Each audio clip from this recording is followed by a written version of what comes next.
औज़ुबिल्लाहि बिस्मिल्लाहिर्रहमानिर्रहीम रब्बी यस्सिर वला तुअस्सिर वतम्मिम बिल खैर व बिका नस्तईन आमीन या इलाही आमीन रब्बी ज़िदनी इल्मा रब्बी ज़िदनी इल्मा रब्बी ज़िदनी इल्मा। नाज़रीन, आज हम एक और टॉपिक देखेंगे, children must be taught how to think not what to think.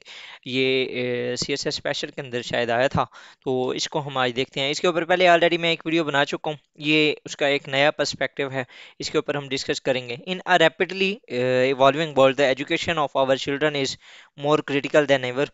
Beyond the transmission of facts and information, it is essential to foster the development of independent thinkers who can navigate the complexities of life. देखिए, जो हमारा overall जो system है वो basically rote learning के ऊपर बहुत ज़्यादा डिपेंड करता है।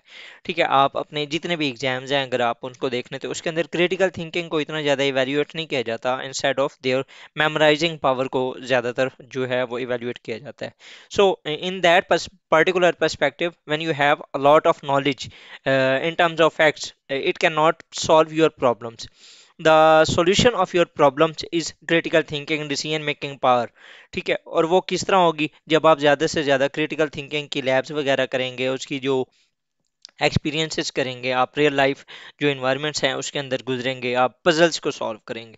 ठीक है, तो जो लाइफ की कम्प्लेक्सिटीज़ हैं उसके लिए क्रिटिकल थिंकिंग होना बहुत ज़्यादा ज़रूरी है। तो उसके ऊपर ना इस टॉपिक को बेस किया गया। अब प्रॉब्लम्स क्या है कि हम जो थिंक कर रहे हैं, जो हमें प्रॉपर दिया जाता है, हम सिर्फ उसी को थिंक करने लग जाएं, उसी को सोचने लग जाएं, उससे प्रॉब्लम्स क्या क्रिएट होंगे? सबसे पहले rote learning and memorisation, again हमारी कोई वो नहीं होती, ग्रोथ नहीं होती उस लिहाज से, क्योंकि अब आपके पास चैट जीपीटी है, गूगल है, एआई के मल्टीपल टूल्स हैं। You can use them for getting information, facts और जो भी है। उसके बाद ये spoon feeding information can stifle the curiosity and critical thinking. ठीक है, हमारी जो स्पून फीडिंग अगर फॉर एग्जांपल की जाती है मोस्ट ऑफ द टाइम, तो उससे भी क्या होता है कि हमारी जो थिंकिंग पावर है, थिंकिंग एबिलिटी है, उसके ऊपर काफ़ी इम्पैक्ट होता है। Low self esteem and confidence, mean कि आपके पास कोई आप खुद डिसीजन मेकिंग पावर ही नहीं है जब आपके पास, तो फिर आप क्या होगा, आप इन फ्यूचर लाइफ के अंदर जहाँ जहाँ आपको डिसीजन लेना होगा, जहाँ जहाँ पर आपको कोई एक मेजर प्रॉब्लम आएगा, आप वहाँ पर इश्यूज का सामना आपको होगा, आप वहाँ पर बहुत ज़्यादा जो आपका कॉन्फिडेंस लेवल होगा वो बहुत ज़्यादा लो होगा। जबकि इसके अगर फॉर एग्जांपल अपोजिट किया जाए, हाउ टू थिंक के ऊपर अगर हम बात करें तो उसके क्या फ़ायदे क्या हो सकते हैं? तो क्रिटिकल जो स्किल्स होती हैं, thinking skills, empower children to analyse information, solve problems and make inform decisions. ठीक है, उनके डिसीजन मेकिंग पावर बहुत अच्छी होगी। Positive impacts on the creativity, innovation and adaptability. With the passage of time life के अंदर it is a cycle of change, our life is a cycle of change, and with the passage of change you have to adapt yourself with the current scenario, with the ongoing scenarios।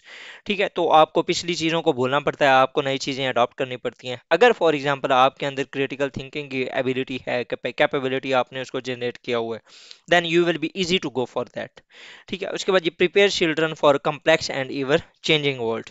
जिस तरीके से दुनिया बहुत ज़्यादा तेज़ी से change हो रही है, अगर फॉर एग्जांपल हम आज उनको उस तरीके से चेंज नहीं करेंगे तो उनके लिए काफ़ी मसाइल का सामना होगा। अगर फॉर एग्जांपल हम इसको किस तरीके से स्ट्रीमलाइन तरह कर सकती हैं, चिल्ड्रन के जो माइंड सेट है उसको किस तरह वो हाउ टू थिंक के ऊपर ज़्यादा से ज़्यादा काम करें। सबसे पहले वो खुद उनकी जो अपनी सेल्फ लर्निंग है, उसके बाद उनका जो पहला लेवल होता है वो फैमिली लेवल होता है, वहाँ पर पेरेंटिंग, माँ बाप ज़्यादा से ज़्यादा रोल प्ले कर सकते हैं इन दिस रिकॉर्ड। उसके बाद ये तीसरा जो मेजर लेवल होता है वो society level, schools, colleges, universities, mosque या चर्चेज वगैरह, आप इनके अंदर जो है अपने जो बच्चे हैं उनकी तरबियत कर सकते हैं।